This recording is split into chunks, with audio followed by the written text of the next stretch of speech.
Guilt does not automatically grant you forgiveness. The Last of Us Season 2 premiered yesterday, and I immediately remembered why I love this show so much. Spoilers if you haven't seen it. First of all, I'm so glad to see Catherine O'Hara on this show. I truly enjoyed this therapy scene. It was very brave of her to come out and tell Joel that she hated him. Yesterday, I gave a litmus test to see how many of y'all understood that Joel was wrong for killing so many people in that hospital. Most of y'all failed. Let me tell you, even Joel understands that he was messed up and he needs to keep that secret. And him keeping that to himself is rotting all of his relationships. Ellie is clearly searching for purpose. She's going through that phase that college age adults do where they feel like adults, but they're still moving like children. That being said, I understand her rage against Joel. He robbed her of her own autonomy and then didn't have the decency to at least tell her the truth. And now it's been 5 years. She's an adult. You could have excused it when she was 14, and he's still holding on to that lie. Isabella Merced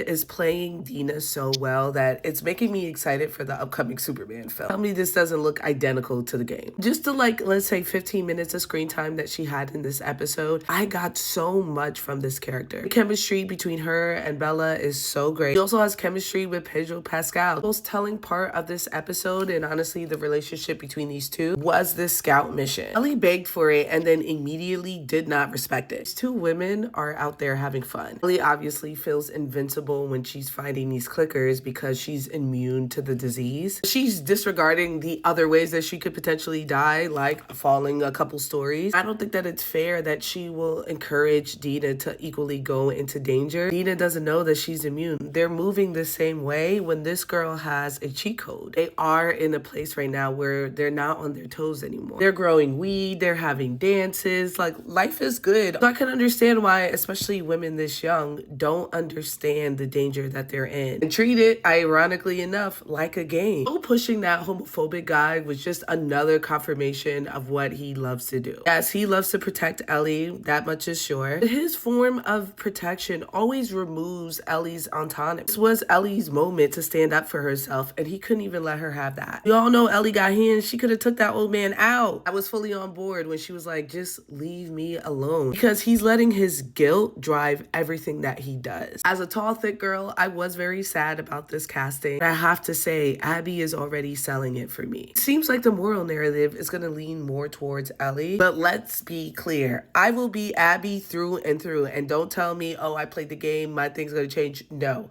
I know what happens. I'm always going to be Team Ab. Reasonable crash out for me. Everything about this episode was on point, and some of that may be because I know what's coming up next and what it's building for. That being said, I'm going to go ahead and give it a well-deserved 5 out of 5 Frankie Flame.